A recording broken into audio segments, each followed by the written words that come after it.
खुश आमदीद।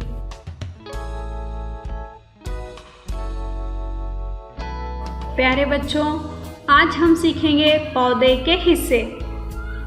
जमात दुआम।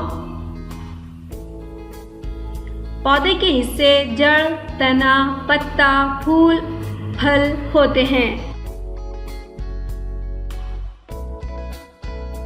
ये एक पौधे की शक्ल है। इसमें हम पौधे के मुख्तलिफ आज़ा के नाम मालूम करेंगे। जैसे ये है जड़। जड़ जमीन के अंदर होती है।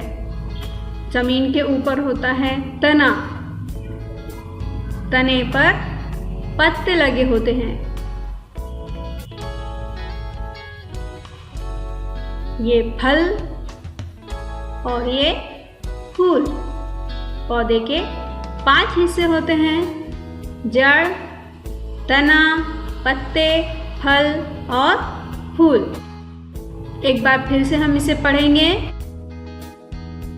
जड़, तना, पत्ते, फूल और फल।